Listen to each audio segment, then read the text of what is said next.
Black Lives Matter.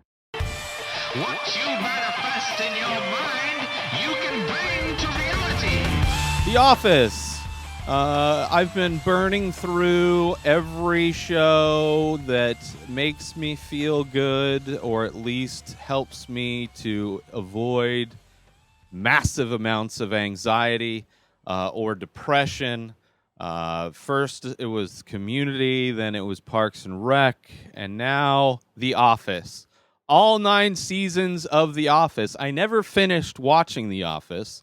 I don't know. It was probably the last 2 or 3 seasons that I didn't watch, but I early on, like around 2008, I remember going on a binge of that show. It was just one of those shows that was early in the Netflix streaming days, and just a fun show.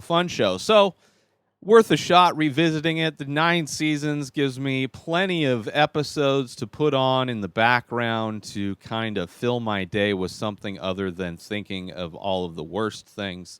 Of course, a show based on the UK show The Office, which I've never watched. I remember trying to watch it after binging the newest one back when it was still, the first time when I binged it.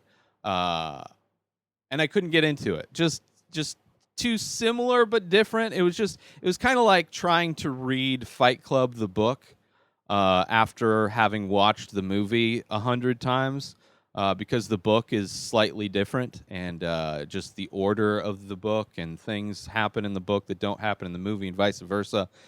So it's kind of similar in that way. I might try and watch it again. I think they only went for like 1 season or 2 seasons. I don't know. It didn't go very long in the UK. Which a lot of things don't. They're pretty good at keeping things pretty tight with their TV shows. But it's mockumentary style, which ended up taking off, became a big part of Parks and Rec, the style of Parks and Rec. I don't really think there's many shows that have the mockumentary style.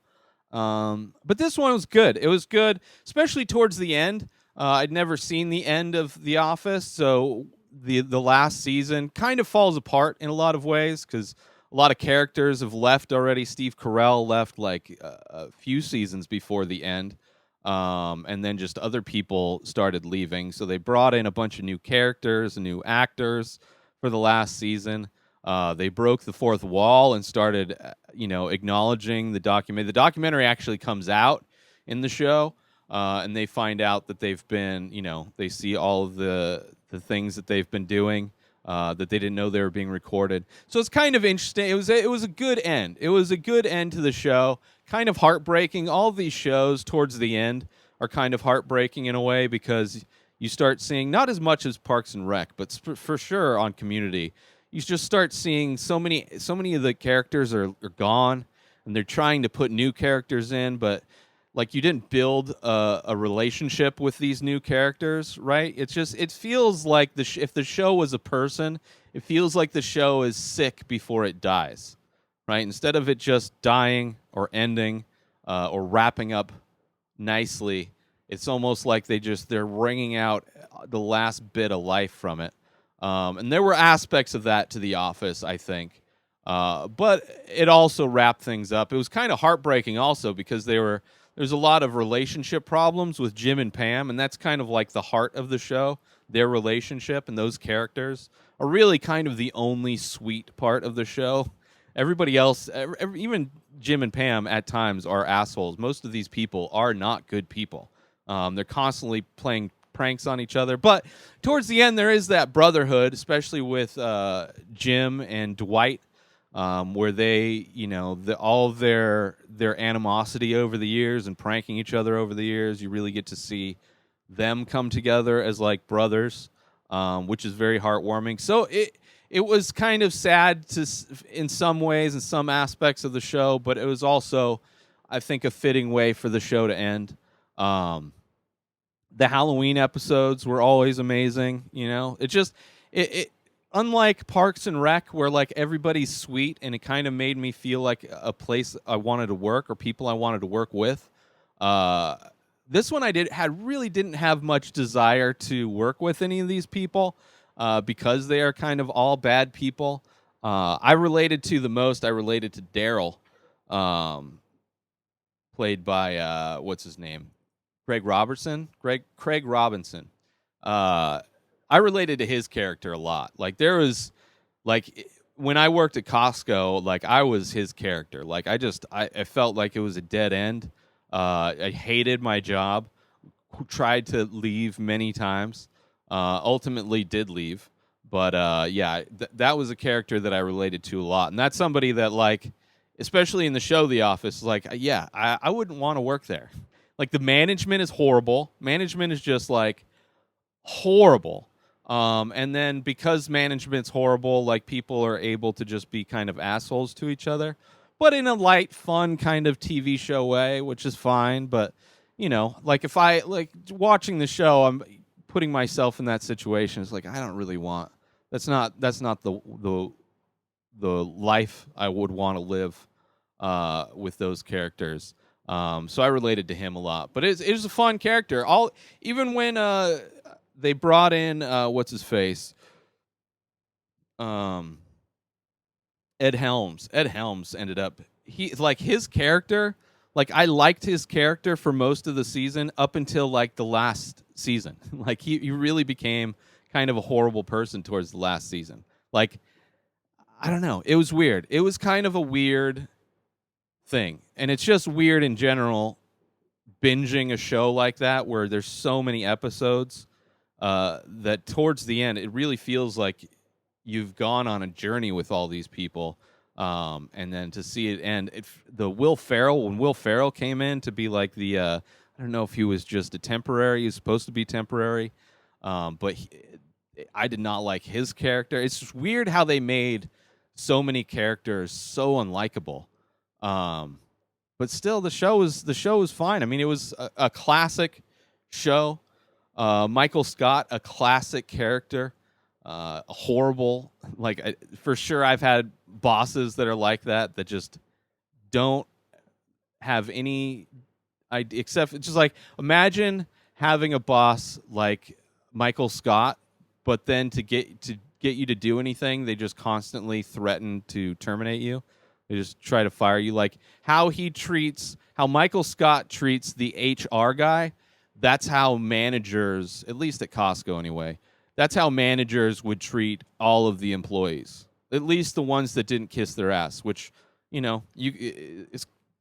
most of the people I worked with weren't that kind of, didn't have that strategy to kiss ass of management. But so yeah, having you're just treated like shit most of the time was kind of the standard operating procedure. But yeah, kind of weird, kind of like I wouldn't mind living in Scranton, Pennsylvania, right? Like I kind of miss the snow. I miss Denver. I kind of miss Denver, man. Just having some difference in the seasons, like especially now that I'm in lockdown, everybody's in lockdown. In Southern California, where every day is pretty much the same. It does get hot. We're starting to get pretty hot here in the desert, over 100 degrees. But other than that, it's usually pretty sunny most days, sunny and clear most days. And it's nice, but it doesn't break up the year at all. So it really feels like a Groundhog Day situation in a lot of ways. But a great show. If you haven't seen The Office, for sure, watch it. And it was kind of interesting how they broke the fourth wall with the documentary. I'm glad they did that. It was never like the Parks and Rec. It never. They didn't handle it the same way, which is fine. But I'm glad they did for The Office, because it was kind of stylistically, it was something new to have that, where you have the talking heads explaining things, and then you're getting kind of this voyeuristic view of these people working. Yeah, great show. What can I say? Didn't get as emotional watching it as I did Parks and Rec, because just, like I said, characters in this, most of them aren't good people. So they're just all kind of selfish and kind of assholes to each other. But there are moments, and Jim and Pam, obviously, kind of the sweetest moments of the show. which I appreciated. So yeah, go watch it if you're looking for something to binge. There's at least a week of binging material. No sponsors this week. I want everybody to go focus on the issues at hand, the protests that are going on in the streets. Go support the good people of this country that are fighting the good fight. Make your voice heard, and let's all become better people. Share love. Share love. So much hate in the world. It's time we make a change, and we support love, and we fight for the good things, and make sure equality is something we can all enjoy in this country. New episodes of The Ray Taylor Show come out every single day. Subscribe on IGTV, YouTube, and everywhere else podcasts are found. Binge the full week over at patreon.com/inspireddisorder. Buy Ray Taylor Show merch over at inspireddisorder.com. Follow the show at Ray Taylor Show on Instagram. Have a wonderful day, everybody. Peace out!